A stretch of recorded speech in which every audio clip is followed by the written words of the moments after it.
கோவில்பட்டி இந்தியாவின் தமிழ்நாடு மாநிலத்தில் அமைந்துள்ள தூத்துக்குடி மாவட்டத்தில் இருக்கும் ஓர் அழகான ஊர். இவ்வூரைச் சுற்றியுள்ள பகுதிகள் பட்டாசு, தீப்பெட்டி மற்றும் கடலை மிட்டாய் தொழிற்சாலைகளாக காணப்படுகின்றன. அதில் நாம் தீக்குச்சி தொழிற்சாலையை பற்றி பார்க்கலாம்.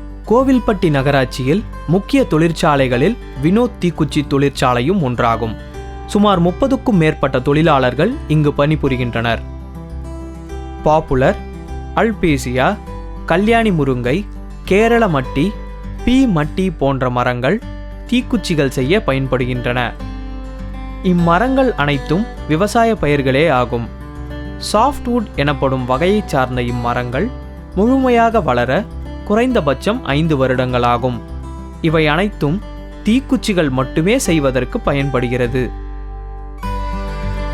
இத்தொழிற்சாலையின் உரிமையாளர் ராஜு நம்மிடம் சில தகவல்களை பகிர உள்ளார். இந்த மரத்துக்கு பேர் பாப்புலர்னு பேர். இது தீக்குச்சி தயார் பண்ணுறதுக்கு பயன்படுது. இதுதான் பேசிக். இந்த மரம் வெளிநாட்டில் இருந்து இம்போர்ட் பண்ணுறோம். அதுபோக இந்தியாவிலையும் சில மரங்கள் விளையுது.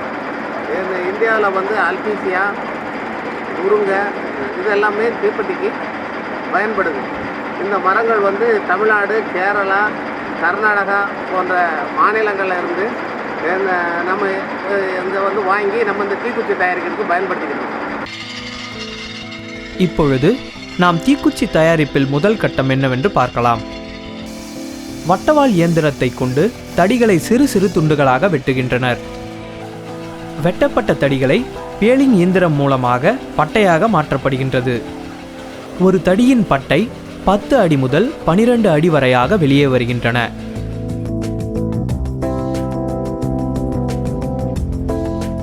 வெட்டப்பட்டு வெளியே வந்த பட்டைகளை சாப்பிங் இயந்திரத்துக்குள் 65 முதல் 80 பட்டைகளாக திணிக்கப்படுகின்றன. அதன்பின் குச்சிகளாக வெட்டப்படுகின்றது. ஒரு குச்சியின் அளவு 36 மில்லிமீட்டர் நீளமும் 2 மில்லிமீட்டர் அகலமுமாக இருக்கும். இதனை சரிபார்த்து வெட்டப்படுகின்றன. வெட்டப்பட்ட குச்சிகளில் மருந்து பிடிப்பதற்காக வெயிலில் 2 முதல் 3 மணி நேரம் வரை உலர வைக்கப்படுகின்றன. அடுத்த கட்டமாக உலர வைக்கப்பட்ட குச்சிகள் முதல் கட்ட லெவலிங் இயந்திரத்தில் இடப்படுகின்றன. இதில் 70 முதல் 80% நல்ல குச்சிகள் பிரித்தெடுக்கப்படுகின்றன. இரண்டாவது கட்டமான லெவலிங் இயந்திரமானது முழுமையான நல்ல குச்சிகளை மட்டும் பிரித்தெடுக்கிறது. முழுமையாக பிரிக்கப்பட்ட குச்சிகளானது பாலிஷ் ட்ரம்முக்குள் அனுப்பப்படுகின்றன. பாலிஷ் ட்ரம்முக்குள் டைப் 1 மெழுகு பயன்படுத்தப்பட்டு குச்சிகளை பதப்படுத்துகின்றன. பதப்படுத்தப்பட்ட குச்சிகளானது KD68 சைனா இயந்திரத்துக்குள் மொத்தமாக அனுப்பப்படுகின்றன. இந்த இயந்திரமானது குச்சிகளை சார்ஜிங் செய்து வரிசைப்படுத்துகிறது.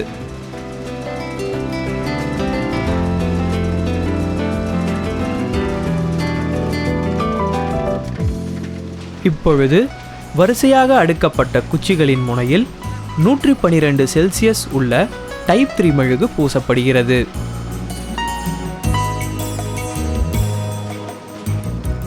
மெழுகு பூசிய குச்சிகளானது சிறிது தூரம் பயணம் செய்து உலர வைக்கப்படுகின்றன.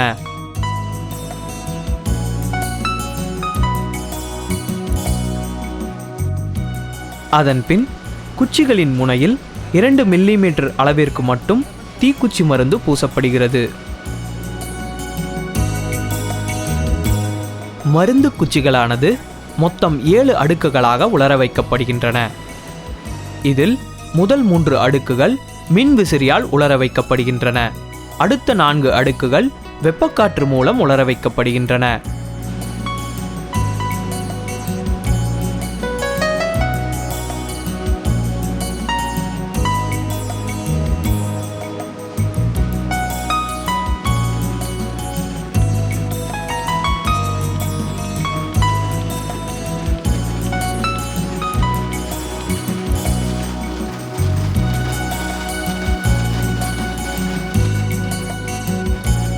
இவ்வாறு உலர்ந்த குச்சிகள் மொத்தமாக சேகரிக்கப்பட்டு அடுத்த கட்டமாக பேக்கிங் செய்வதற்கு அனுப்பப்படுகின்றது.